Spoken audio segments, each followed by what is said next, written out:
Today we are going to start with chapter 1 of microeconomics, and the name of the chapter is Introduction to Microeconomics.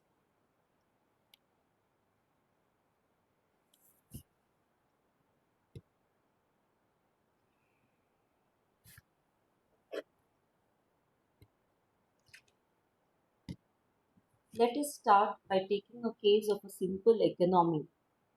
People in society need many goods and services in their everyday life, including food, clothing, shelter, and various services like that of teachers, doctors, etc. In fact, the list of goods and services that an individual needs is so large that no individual in society has all the things that he needs. Let's take an example. Let's say there is a family farm. The family may own a plot of land, some farming implements, and labor services of the family members. So the farming family can use part of the produce for self consumption and the remaining produce to obtain the other goods and services that it needs. Let's take another example of a teacher. A teacher, say working in a local school, has the skills required to impart education to the students and earn his livelihood. He may use this money to obtain the goods and services that he wants. Each individual can thus use his resources to fulfill his needs.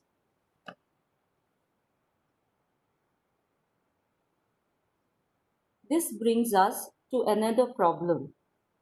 No individual has unlimited resources compared to his needs.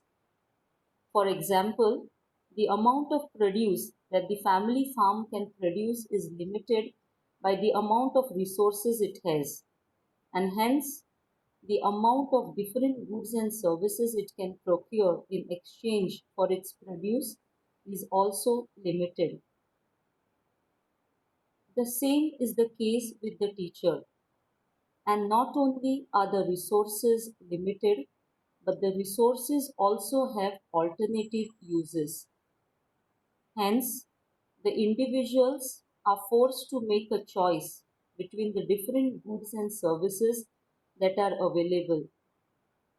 It can have more of a good or service only by giving up some amount of other goods and services.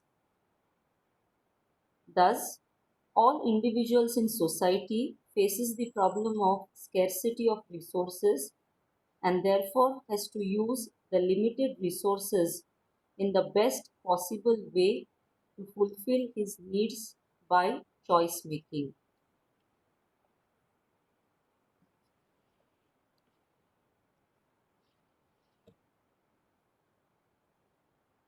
Just as resources of an individual are scarce, the resources of the society are also scarce in comparison to what the people in society might collectively want to have. The allocation of limited resources and the distribution of the final mix of goods and services are the two basic economic problems faced by the society. Therefore, economics helps to make a choice among alternative uses of scarce resources both at the individual as well as the level of the society.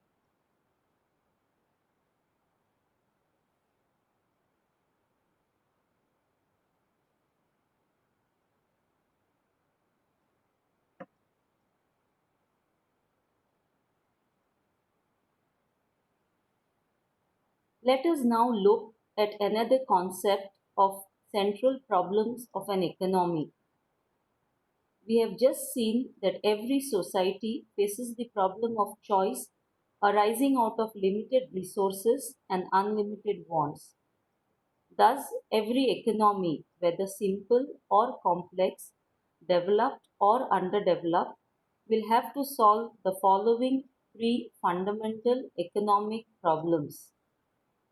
First one, what to produce and how much to produce. Second one, how to produce. And the third, for whom to produce.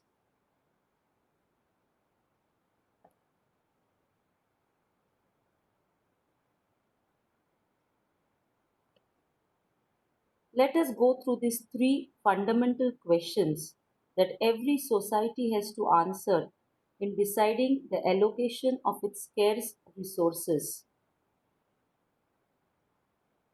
The first question being what to produce and how much to produce. As resources are scarce, an economy cannot produce everything in infinite quantity. Let us take an example.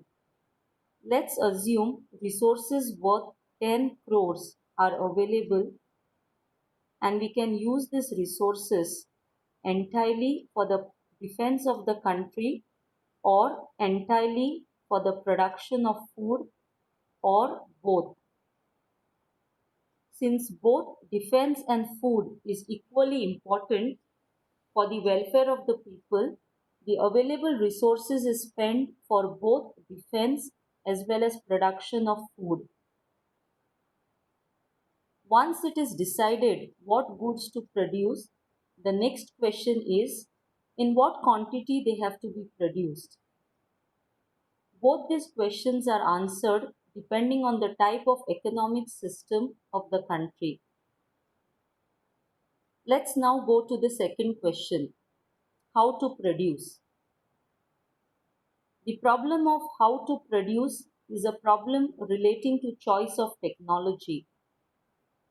There are two techniques of production available to any economy. The first one, labor intensive technology. In labor intensive technology, we use more labor in comparison to capital. And the second one, capital intensive technology, in which more capital is used in production than labor. The former technology generates more employment opportunities and the later raises efficiency. Thus, a society has to choose the right technique of production depending on its resources and requirements. Now, coming to the third and the final question, for whom to produce. Goods and services produced in an economy are consumed by its citizens. The individuals may belong to economically weaker sections or the rich class. Therefore, the important question is for whom are these goods to be produced? This question leads to the problem of distribution. For example, if the quantity of food grains produced in an economy is limited, then how do we distribute it? Should we distribute through fair price shops or through open market? This question is answered based on the type of economic system followed in the country. Thus, we have these three fundamental problems answered by the economy. What to produce and how much to produce, how to produce, and lastly, for whom to produce.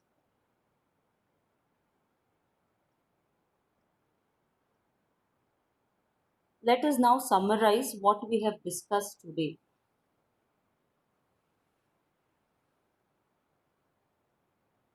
We have seen today that people have unlimited wants, but unfortunately, the resources at the disposal of the people to satisfy the wants is very limited.